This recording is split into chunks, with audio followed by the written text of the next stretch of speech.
بسم اللہ الرحمن الرحیم۔ حضرت امیر مسلم بن عقیل رضی اللہ تعالیٰ عنہ حضرت علی بن ابی طالب رضی اللہ تعالیٰ عنہ کے بھائی عقیل بن ابی طالب رضی اللہ تعالیٰ عنہ کے صاحبزادے اور حضرت امام حسین رضی اللہ تعالیٰ عنہ کے چچا زاد بھائی تھے۔ ان کے مختلف القاب تھے، جس میں سے مشہور لقب سفیر حسین اور غریب کوفہ ہے۔ آپ خاندان بنو ہاشم کے چشم و چراغ اور خاندانی وجاہت سے مالا مال تھے۔ ذہانت و فطانت میں بھی اپنی مثالات تھے۔ فن خطابت جو بنو ہاشم کا خاصہ تھا، اس سے بھی مزین تھے۔ حضرت امام عالی مقام امام حسین رضی اللہ تعالیٰ عنہ کے قابل اعتماد ساتھی تھے۔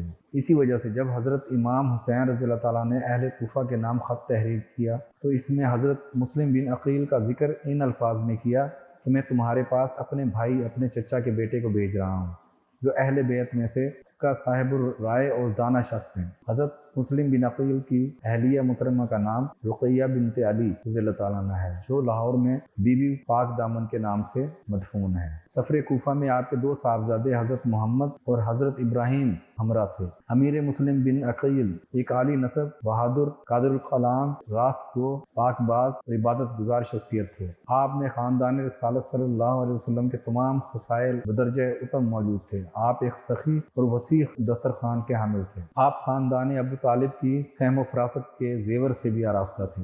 آپ کی انہی خصوصیات اور خصائل کی بنیاد پر حضرت امام حسین رضی اللہ تعالیٰ عنہ نے آپ کو کوفہ جانے کے لیے منتخب فرمایا۔ آپ نے کوفہ میں جا کر جس تدبر، معاملہ فہمی اور بہادری کا جس طرح اظہار فرمایا، اس کی مثال ملنا مشکل ہے۔ پورے عرب میں یہ خبر مشہور ہو چکی تھی کہ حضرت امام حسین مکہ شریف تشریف فرما ہو چکے ہیں۔ اس پر روضہ کوفہ کا ایک اجلاس سلمان بن فروخزائی کے گھر پر ہوا، جس میں سب اہل کوفہ نے باہم عہد و پیمان کیا اور ایک خط روانہ کیا، جس میں حضرت امام حسین رضی اللہ تعالیٰ سے درخواست کی گئی کہ ہمارے ہاں کوئی امام نہیں، آپ تشریف لے آئیں، شاید اس طرح اللہ کریم ہم کو حق پر جمع کر دے۔ خط میں یہ بھی کہا گیا کہ آپ کے آنے کے بعد ہم گورنر کوفہ نعمان بن بشیر کو وہاں سے نکال دیں گے۔ ساتھ ہی یہ بھی دعویٰ کیا گیا کہ وہ اس گورنر کی ابتدا میں نماز عید و جمعہ بھی ادا نہیں کرتے۔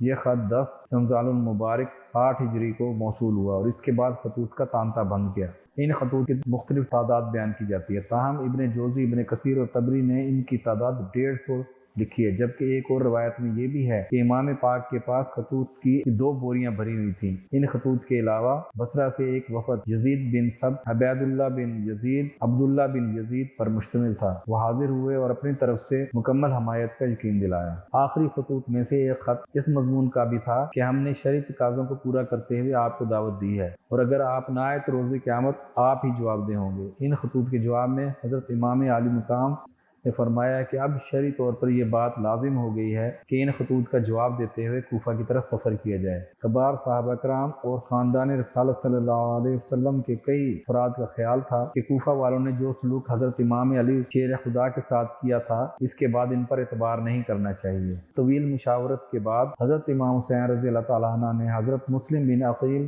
رضی اللہ تعالیٰ عنہ کو کوفہ روانہ کرنے کا فیصلہ کیا تاکہ حالات کا جائزہ لیا جا سکے۔ مسلم بن عقیل امام علی مقام کے حکم پر پہلے مکہ مکرمہ سے مدینہ منورہ حاضر ہوئے، روز رسول صلی اللہ علیہ وسلم پر حاضری دی، آخری وصیت کی، آپ کے کمسن صاحبزادوں اور راستہ جاننے والوں کو بھی ہمراہ لیا۔ 15 رمضان المبارک 60 ہجری کو قیس بن ہداوی، عمارہ بن عبداللہ سلولی اور عبد الرحمن بن عبداللہ کے ہمراہ مسلم بن عقیل کوفہ کے لیے روانہ ہو گئے اور 5 شوال کو کوفہ میں تشریف فرما ہو گئے۔ کوفہ پہنچنے کے بعد آپ نے مختار بن عبیدہ ثقفی کے ہاں قیام فرمایا۔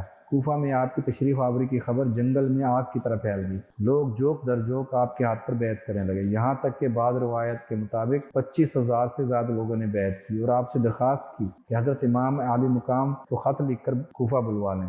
امیر مسلم بن عقیل نے امام عالی مقام کو تحریر کیا کہ تمام اہل کوفہ میرے ساتھ ہیں، 18,000 نفوس نے میری بیعت کر لی ہے، آپ تشریف لے آئیں۔ اس خط میں تعداد 18,000 تعین کیا گیا۔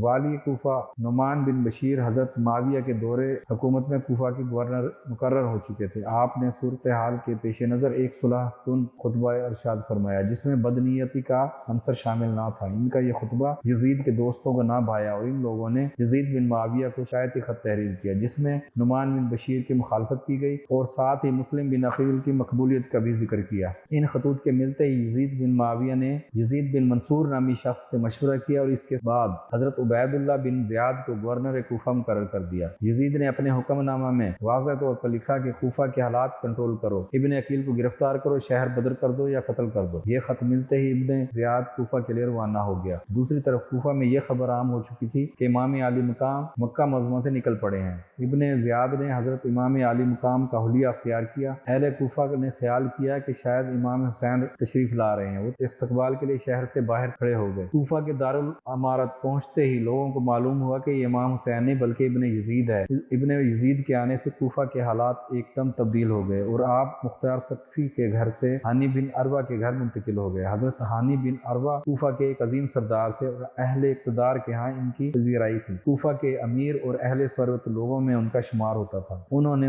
حضرت مسلم بن عقیل کی میزبانی کی سعادت قبول کی۔ اسی دوران ابن زیاد نے مختلف جاسوس کوفہ میں پھیلا دیے کہ مسلم بن عقیل کو تلاش کیا جائے۔ آخر بنو تمیم کے آزاد کردہ غلام موکل کو 3000 درہم دے کر اس کام پر مامور کیا گیا۔ اس نے مختلف بہانوں سے پتہ چلا لیا کہ مسلم بن عقیل حضرت ہانی کے گھر تشریف فرما ہے۔ خبر ملتے ہی ابن زیاد نے حضرت ہانی کو طلب کیا۔ آپ نے واضح طور پر کہا کہ مسلم بن عقیل میرے مہمان ہیں اور میں کسی صورت بھی ان کو تمہارے حوالے نہ کروں گا۔ اسی دوران شدید تلخ کلامی ہو گئی۔ ابن زیاد نے اپنا عصا حضرت ہانی کو دے مارا جس سے آپ کے رخسار مبارک پھٹ گئے، ناک کی ہڈی ٹوٹ گئی۔ اسی حالت میں ان کو قید کر دیا گیا۔ ان کے قبیلہ کو خبر نہ دی گئی۔ بعد ازاں حضرت ہانی بن عروہ اسی قید کی حالت میں وصال فرما گئے۔ ان کی وفات کی خبر سن کر مسلم بن عقیل خاموش نہ رہ وہ گھر سے باہر نکل آئے۔ کچھ لوگ ان کے ہمراہ ہو گئے۔ راستے میں لوگ ملتے گئے اور قافلہ بڑا ہوتا گیا۔ بعض روایات کے مطابق 15000 لوگ آپ کے ہمراہ تھے۔ آپ نے دارالامارہ کا محاصرہ کر لیا۔ کوفہ کے کچھ روسا نے لوگوں کو ڈرانا دھمکانا شروع کر دیا۔ ان کے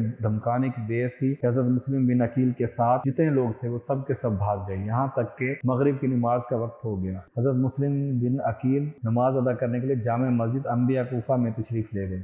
آپ کا خیال تھا کہ نماز میں جو ساتھ ہیں وہ تو ساتھ رہیں گے، لیکن آپ نے اسلام پھیرا تو آپ کے ہمراہ کوئی شخص نہ تھا۔ یزید بن معاویہ کے دور کا پہلا موقع تھا جس میں اہل بیت کے ایک ایک فرد کو لاچاری اور بے بسی کا شکار کیا گیا۔ آپ مسجد سے نکلے تو کوفہ کے گلی کوچے آپ کے لیے اجنبی بن چکے تھے، گھروں کے دروازے مقفل ہو چکے تھے۔ جن لوگوں نے خط لکھ کر آپ کو بلایا تھا انہوں نے آنکھیں پھیر لی تھیں۔ اس بے بس کے عالم میں وہ کوفہ کی گلیوں میں اکیلے پھر رہے تھے، لیکن کوئی پرسنانے حال نہ تھا۔ اسی عالم میں خاندان نبوت کا یہ چشم و چراغ بنی جبلہ کے محلے میں تشریف لے گئے اور طوع نامی خاندان نے آپ کو اپنے گھر میں پناہ دی۔ آپ کی خدمت میں کھانا اور پانی پیش کیا۔ آپ نے اتنی رغبت سے کھانا تلاوت نہ فرمایا بلکہ وضو کر کے ساری رات مصلی پر گزاری۔ صبح اس معزز خاتون نے دوبارہ کھانا پیش کیا تو آپ نے ارشاد فرمایا کہ میں چاہتا ہوں کہ اسی حالت میں رب کے حضور پیش ہو جاؤں۔ رات مجھے آقا دو عالم صدر کونین صلی اللہ علیہ وآلہ وسلم کی زیارت نصیب ہوئی۔ آپ نے فرمایا اے مسلم جلدی جلدی کرو، اس لیے میرا گمان ہے کہ آج میرا آخری دن ہے۔ ابن زیاد اور اس کے ساتھی ان کی تلاش میں گلی گلی پھر رہے تھے۔ اس نے ان کی گرفتاری پر بھاری انعام بھی مقرر کر رکھا تھا۔ طوع کے بدبخت بیٹے نے انعام کے لالچ میں آپ کی موجودگی کی خبر دی۔ ابن زیاد نے حضرت مسلم بن عقیل کی گرفتاری کے لیے 70 مسلح افراد، بعض روایات کے مطابق 300 بھیجے۔ انہوں نے طوع کے گھر کا محاصرہ کیا۔ یزیدی فوج کے گھوڑوں کی آواز سن کر مسلم بن عقیل طوع کے گھر سے باہر نکلے تو آپ نے اس خاتون کو بشارت دی کہ تو نے میرے ساتھ بھلائی کر کے رسول پاک صلی اللہ علیہ وسلم کی شفاعت اپنے نام کر لی ہے۔ اس خاتون نے گھر سے باہر نہ جانے کی درخواست کی، لیکن آپ نے فرمایا کہ یہ ظالم لوگ آپ کے گھر کو جلا دیں گے، اس لیے میں گھر سے باہر نکل کر ان کا مقابلہ کرتا ہوں۔ یہ کہہ کر وہ گھر سے نکلے، شمشیر حیدری کو بے نیام کیا اور محاصرین پر ٹوٹ پڑے۔ آپ نے شجاعت کے وہ جوہر دکھائے کہ یزیدی ٹولہ بھاگنے پر مجبور ہو گیا۔ حضرت مسلم بن عقیل نے 41 یزیدی واصل جہنم فرمائے۔ یہ حالات دیکھ کر محمد بن اشعث ابن زیاد کے پاس گیا اور کہا مزید لشکر چاہیے۔ یہ سن کر ابن زیاد آگ بگولا ہو گیا اور کہنے لگا کہ ایک شخص کو گرفتار کرنے کے لیے اتنے لشکر کی کیا ضرورت ہے؟ جواب میں محمد بن اشعث نے کہا کہ اے امیر، آپ کا کیا خیال ہے کہ آپ نے مجھے کوفہ کے پیاز فروخت کرنے والے سبزی فروش کو پکڑنے کے لیے بھیجا ہے؟ مسلم کوئی بزدل قوم کا فرد ہے، وہ ایک بچھڑا ہوا شیر ہے، شمشیر بے نیام ہے اور نبی کریم صلی اللہ علیہ وسلم کا پاک ہاشمی خون اس کی رگوں میں دوڑ رہا ہے۔ یہ سن کر ابن زیاد نے ابن الاشعث کو کہا کہ وہ حضرت مسلم بن عقیل کو امان دینے کے بہانے سے گرفتار کرے۔